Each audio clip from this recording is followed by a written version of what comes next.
تو اب میں کہہ رہا ہوں کہ آپ بینکوں کو پیسہ دیتے ہو, بینک کے پاس ایک دھیلا اپنا نہیں ہے. جو بینکوں کے مالکان ہیں نا, ان کے پاس ان کی تجوریوں میں 1 روپے بھی اپنا بولو بھائی نہیں ہوتا. سارا عوام کا پیسہ ہوتا ہے جس سے یہ ارب پتی بن چکے ہوتے ہیں. اور عوام جس نے خون پسینے کی کمائی بینکوں میں لا کے رکھی ہوتی ہے, ان کو 2% پروفٹ دیا جا رہا ہوتا ہے, اور وہ خوشی خوشی گھر جاتے ہیں کہ بیگم پچھلے سال میں نے پیسے رکھے ہوئے تھے, پتہ ہے کتنے ہو گئے. ٹھیک ہے نا, اتنے ہو گئے. وہ بیگم بھی کہتی بیٹھے بیٹھے اتنے ہو گئے. اور یہ بھی نہیں پتا کہ اس کی وجہ سے جو مہنگائی بڑھی ہے, تو وہ آپ کا جو پروفٹ ہوا تھا وہ ڈبل روٹی اور مکھن میں بولو نا نکل گیا. سال میں آپ کو اتنا پروفٹ نہیں ہوتا جتنا مہنگائی کی وجہ سے نقصان میں جا رہے ہوتے ہو آپ. تو وہ بھی حقیقت میں پروفٹ بولو نا ہوتا نہیں ہے. ایک خاتون کا فون آیا کہ میرے پاس اتنے لاکھ روپے ہیں, میں کیا کروں, میں بینک میں رکھنا چاہتی ہوں ورنہ تو یہ ضائع ہو جائیں گے. میں نے کہا بینک میں رکھ کے بھی ضائع ہو جائیں گے. کہہ رہی ہے نہیں بینک مجھے اتنا پروفٹ دے رہا ہے سال کے بعد. میں نے کہا جتنا دے رہا ہے مہنگائی بھی تقریباً اتنی سال کے بعد بڑھ چکی ہوگی, تو کچھ بھی نہیں دے رہا آپ کو. کہہ رہی ہے پھر میں کیا کروں. میں نے کہا کہ پلاٹ لے کے ڈال دیں, کوئی پلاٹ لیں, وہ سال کے بعد اچھا پروفٹ دے جائے گا. کہہ رہی نہیں پلاٹوں میں 2 نمبر نکلتے ہیں, یہ ہوتا ہے وغیرہ وغیرہ بہت ساری. میں نے کہا کچھ نہیں ہوتا نا, یہ کنکریٹ پتھر لے کے ڈال دیں گھر میں, بجری کے 2 ٹرک لے کے ڈال دیں. ایک مثال دے رہا ہوں.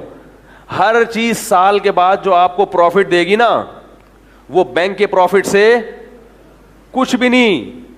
کوئی بھی چیز ایسی چیز جو ضائع نہ ہو. پتہ چلا گوشت لے کے ڈال دیا فریج میں وہ تو ظاہر ہے سڑ جائے گا نا. کوئی بھی ایسے, میں نے کہا سریا لے کے ڈال دیں کسی سے, اور اس کو رینٹ بھی دے دیں. ٹھیک ہے نا, کہ ہمارا سریا ہے. یہ گودام تو لوگوں نے رینٹ پہ لیے ہوتے ہیں نا, کتنا بھاری بھرکم کرایہ ہے, پھر بھی جو اس کے اندر چیز پڑی ہوئی ہوتی ہے وہ پروفٹ دے کے جاتی ہے, اس سے رینٹ بھی نکلتا ہے اور تاجر کو اس سے فائدہ بھی ہوتا ہے. تو کہہ رہی کوئی جگہ نہیں ہے, تو میں نے کہا جگہ کرائے پہ لے لیں. دماغ استعمال کرو گے تو ہوگا نا, لیکن بینکوں نے آپ کے دماغوں پہ جادو کیا ہوا ہے, انشورنس کمپنیوں نے. آپ اس خول سے نکلنے والے نہیں ہو, کیونکہ ایڈورٹائز میں صبح و شام یہی دکھایا جا رہا ہے, پیسہ بچائیے کل کام آئے گا. اس پہ بحث نہیں کر رہا کوئی پیسہ بچانے کا یہ کون سا طریقہ ہے بھائی. پیسہ بچانے کے یہ دکھاؤ نا, پیسہ بچائیے کل کام آئے گا, دیکھو گودام میں مال لے کے ڈال دیا پیسہ یہ نہیں, یہ آپ کو ایڈورٹائز میں بول لے کیوں نہیں. خیر اس کیا کر کہاں تک روئیں. تو میں آپ کو یہ کہہ رہا ہوں کہ یہ ڈرامے بازی ہے, اور اس میں لوگوں کی زیادہ تر رقمیں ڈوبتی ہیں ہوتی ہیں, یا اگر پروفٹ ملتا ہے اتنا نہیں ملتا جتنا ملنا چاہیے. تو اصل ہمارا یہ ہے کہ حادثات کی صورت میں کوئی ایسی ایمرجنسی ہو جاتی ہے تو نمٹنے کے لیے ہمارے پاس کوئی انتظام ہونا چاہیے. یہ ایک ایسی ضرورت ہے جس کو ہم سب بولو نا بھائی مانتے ہیں. تو اس کے اور بہت سارے متبادل طریقے ہیں, وہ شریعت کے عین مطابق ہیں, بلکہ اس میں بہت زیادہ ثواب بھی ہے, آخرت بھی بنے گی. ان طریقوں کو کیوں ہم استعمال نہیں کرتے بھائی. انشورنس کمپنیوں سے جان, انشورنس کمپنی میں جو آپ چندہ دیتے ہو نا ہر مہینے, جس کو وہ چندہ کہتے ہیں یا قسط کہتے ہیں, آپ ایک دھیلا بھی زیادہ دینے کے لیے تیار بولو نا نہیں ہو, کیونکہ آپ کو پتا ہے کہ یہ کوئی باہمی تعاون نہیں ہے, یہ حرام خوری کا دھندا ہے. یہ کوئی باہمی تعاون نہیں ہے, یہ کمپنیوں نے آپ کو فائدہ پہنچانے کے لیے نہیں رکھا. اس لیے کہ اگر فائدہ پہنچانے کے لیے ہوتا تو میڈیکل ٹیسٹ کے ذریعے جو ٹی بی کا مریض ہے اس کی انشورنس زیادہ آسانی سے ہو جاتی, اور باڈی بلڈر کی کو جو بیمہ پالیسی ملتی ہے لائف انشورنس وہ مشکل سے ہوتی. معاملہ کیا ہوتا ہے, بولتے کیوں نہیں بھائی, معاملہ بالکل برعکس ہے. ایک بلڈر چلا جائے نا جس کے مرنے کا کوئی چانس نہ ہو, اس کو لائف انشورنس فوراً دے دیتے ہیں. تو اس سے پتہ چلتا ہے یہ باہمی تعاون بولو نا نہیں ہے. وقف کی بیس پہ جب آپ دکانیں خریدیں گے یا کوئی بلڈنگ خریدیں گے تو اس میں لوگ بڑھ چڑھ کے تعاون کریں گے, کیونکہ اس میں جو پیسہ جائے گا وہ اللہ کے بینک میں پہلے سیو ہوگا, کیونکہ وقف کا مالک کون ہوتا ہے, اللہ مالک ہوتا ہے. بات آ رہی ہے سمجھ میں یہاں تک؟ وقف کا مالک ہے اللہ, تو وہ اللہ کے پاس جا رہے ہیں, اللہ کے بینک میں جمع ہو رہے ہیں.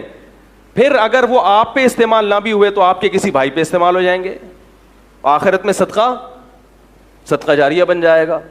رسول اللہ صلی اللہ علیہ وسلم نے ارشاد فرمایا, جس نے ایک درخت لگایا, قیامت تک جب تک اس درخت سے لوگ فائدہ اٹھاتے رہیں گے اور پرندے کھاتے رہیں گے, درخت لگانے والے کو قبر میں ثواب ملتا رہے گا.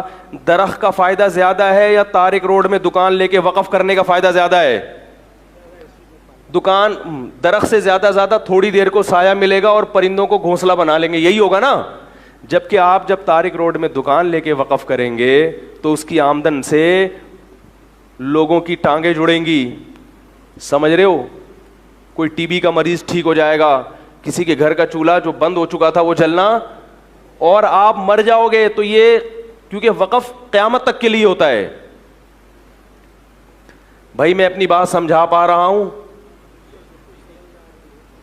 تو یہ کیوں نہیں کر لیتے؟ لیکن ہمارے ذہنوں میں ایک پروپیگنڈا کر کے ایسا دماغوں کو, مسلمان معاشرہ خلافت عثمانیہ میں, اسی طرح جب ہمارے مغل بادشاہوں کی حکومت تھی انڈیا میں, اسی وقف کے بیس پہ چلا کرتا تھا. ہندوستان پہ جب انگریز نے قبضہ کیا ہے تو یہ جو حیدرآباد ہے نا, انڈیا کا حیدرآباد, کہا جاتا ہے کہ آدھی سے زیادہ زمینیں اس کی وقف ہو چکی تھیں غربا اور مساکین کے لیے. لوگ اپنی زندگی میں بڑے بڑے پلاٹ لے کے وقف کرتے تھے کہ بھائی ایسے صدقہ دوں گا, غریب کھائے گا, ختم ہو جائے گا. بلکہ میں کوئی دکان یا مکان یا مدرسہ یا پلاٹ وقف کر کے جاؤں گا اور کسی کو جس پر اعتماد ہوتا تھا اس کو متولی بنا کے کہ بھائی اس کی آمدن اس مد میں خرچ ہوتی رہے میرے مرنے کے بعد بھی, اس میں پھر وراثت جاری نہیں ہوتی, اور آپ اس میں بیک بھی نہیں کر سکتے, یعنی ایک دفعہ وقف کر دیا تو واپس نہیں لے سکتے کیونکہ وہ کس کی ملکیت میں چلا گیا؟ اللہ کی.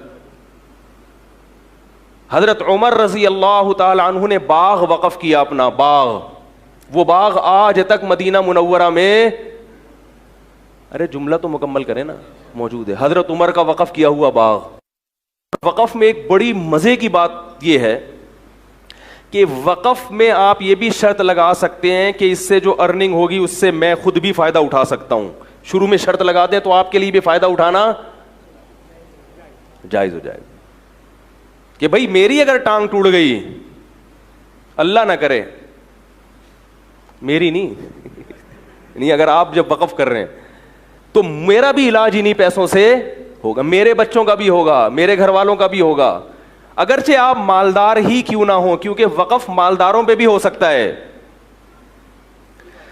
کیا ہو گیا بھائی؟ اس میں زکوٰۃ کے احکام یہ بھی کر سکتے ہیں کہ یہ جو دکانیں وقف ہے صرف کمپنی کے ملازمین کے لیے, اور جب کمپنی بند ہوگی تو پھر ان لوگوں کے لیے, جب وہ بھی ختم ہو جائیں گے تو پھر ان لوگوں کی قیامت تک کی پالیسی آپ بنا سکتے ہو اور اس کو رجسٹرڈ بھی کروا سکتے ہو, اور وہ قیامت تک کے لیے اس کی قانونی حیثیت بھی ہے, شرعی حیثیت تو ہے ہی, قانونی حیثیت بھی ہے. تو کیوں نہیں آ جاتے میرے بھائی اس کے اوپر؟ اب صرف رینجر ہی سمجھا سکتی ہے, پولیس ہی سمجھا سکتی ہے. تو اب کیا خیال ہے, کریں گے ایسا کہ نہیں کریں گے؟ اب گھروں میں کیا مسئلہ ہوتا ہے؟ اچھا, اور دیکھو جو اللہ کے لیے جو کام کیا جاتا ہے اس میں برکت بہت ہوتی ہے. غریبوں کا زیادہ سے زیادہ کیا ہونا چاہیے؟ فائدہ ہونا چاہیے. تو اپنے گھروں میں, کمیونٹی میں اس کو کوشش کریں رائج کرنے کی. آپ اپنے خاندان میں کر سکتے ہیں, بھائی ہم سب بہن بھائی ہیں, یہ ہمارے ابا, یہ ہمارے اماں, یہ ہماری دادی, یہ ہماری نانی, یہ ہماری ایک فیملی ہے, تو ہم ایک چھوٹا سے کوئی چیز وقف کر لیتے ہیں مل جل کے. بھائی یہ جو بھی اس سے فائدہ ہوگا وہ ہم کس کے لیے, بس انہی خاندان کے انہی افراد تک کیا ہوگا, وہ محدود ہوگا. اس میں کسی غریب کی شادی بھی ہو سکتی ہے اس سے بیچارے, کیا خیال ہے, اور کسی کا علاج بھی ہو سکتا ہے, لیکن اس کی ایک حد ہوگی, کیونکہ بعض نالائق لوگ ہوتے ہیں وہ سارا دن کشکول لے کے کھڑے ہوئے ہوں گے کہ میرے یہ شادی ہو گیا, تو آپ کا سارا وقف کیا ہو جائے گا, اسی میں ضائع. تو اس کی پالیسیاں بنانی پڑیں گی, جیسے انشورنس کمپنیاں بناتی ہیں کہ بھائی یہ بیمار ہے تو بیمار ہونا آپ کا اعتبار نہیں ہے, کوئی ڈاکٹر رپورٹ پیش کرے کہ یہ واقعی کیا ہے, بیمار ہے, تو یہ ساری چیزیں لکھی جائیں گی, اور بیماری میں تعاون اتنا ہوگا, اس سے زیادہ نہیں ہوگا, کیونکہ وقف اس کا تحمل, بولو نا انڈس ہاسپٹل کے پاس تو بہت پیسے ہیں نا, اس لیے تو اربوں روپے بھی کروڑوں روپے بھی خرچ کر دیں گے, لیکن آپ جب وقف کی بنیاد رکھو گے تو ایسا نہ ہو کہ ایک ہی پورا